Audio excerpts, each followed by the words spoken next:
ఇప్పుడు నేను మక్క వడలు ఎలా చేయాలో చూపిస్తా. ఫస్ట్ వీటిని నీట్గా ఒలిచి పెట్టుకోండి. ఇగో మక్కెన్లు ఒలిచి పెట్టుకున్నా కదా. ఇప్పుడు దీంట్లోకి ఒక 2 ఉల్లిపాయలు వేస్తున్నా పెద్దవి, తర్వాత కొత్తిమీర, ఒక ఎల్లిపాయ, ఇక ఒక 5 పచ్చిమిరపకాయలు, ధనియాలు ఇవి కూడా వేసుకోవాలి. ఒక 2 స్పూన్ల సాల్ట్ పడుతుంది, ఒక 2 స్పూన్ల కారం, ఇవన్నీ వేసుకోండి. ఇప్పుడు ఇవన్నిటిని కొంచెం కొంచెం గ్రైండ్ చేసుకోవాలా. ఇగో కొన్ని కొన్ని వేసుకొని గ్రైండ్ చేసుకోవాలి. ఇప్పుడు గ్రైండ్ చేసుకునేటప్పుడు కొంచెం షుగర్ కూడా వేసుకోండి, అంటే కొంచెం స్వీట్నెస్ ఉండాలి కదా.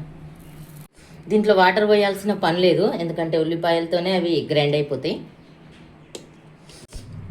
మధ్య మధ్యలో ఒకసారి ఇట్లా కలుపుకోవాలి, ఎందుకంటే ఉల్లిపాయలు పచ్చిమిరపకాయలు ఉన్నాయి కదా, అవి గ్రైండ్గా ఆగుతుందరా.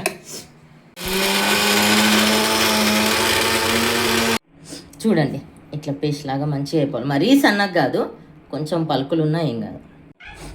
ఇదంతా మంచిగా మిక్స్ చేసుకోవాలా, ఎందుకంటే మనం వేసిన ఉల్లిపాయలు, ఉప్పు, కారం అన్నీ మంచిగా కలవాలి కదా. పిండిలా మంచిగా మిక్స్ చేసుకోండి ఒకసారి.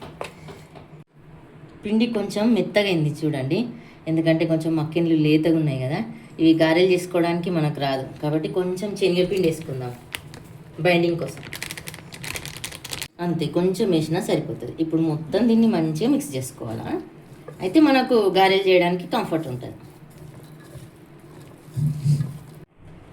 ఇప్పుడు ఒక కడాయిలో గారెలు ఫ్రై చేసుకోవడానికి సరిపడేటంత ఆయిల్ పోసుకోండి. ఆయిల్ వేడైందో లేదో తెలుసుకోవాలంటే కొంచెం పిండి ముద్ద వేయండి, ఆయిల్ తెలుస్తుంది. చూడండి ఫ్రై అయిన తర్వాత అదే పైకి వచ్చేస్తుంది, మనం ఏం చేయాల్సిన పని లేదు. దాన్ని పిండి కొంచెం పల్చగా అయింది కదా, అయితే మనకు కవర్ మీద సరిగ్గా చేయడానికి రాదు. ఈ క్లాత్ మీద చేసుకున్నాం అనుకో కొన్ని వాటర్ వీల్ చేసుకుంటుంది, అప్పుడు గారెలు చేయడానికి మంచిగా వస్తుంది మనకి.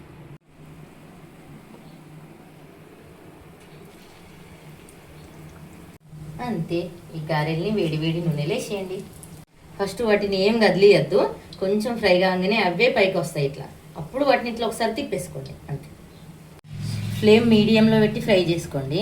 ఒకవేళ హై ఫ్లేమ్లో పెడితే పైన మొత్తం కలర్ చేంజ్ అవుతుంది, లోపల పిండి పిండి వస్తాయి గారెలు. చూడండి కలర్ మొత్తం చేంజ్ అయింది, బ్రౌన్ కలర్లు వచ్చేసినాయి కదా, అంటే ఇప్పుడు ఇవి ఫ్రై అయిపోయినాయి మంచిగా. ఇట్లా ఆయిల్ డ్రాప్ చేసుకోండి అంతే, ప్లేట్లోకి తీసుకోవడమే. మక్క వడలు రెడీ అయినాయి. టేస్ట్ చేసి ఎలా ఉన్నాయో కామెంట్లో చెప్పండి. లడ్డు ఫస్ట్ లోపల ఎట్లుందో చూపి, ఇప్పుడు టేస్ట్ చేసి చెప్పు నాన్న ఎట్లుందో. వేడి వేడిగా ఉందా?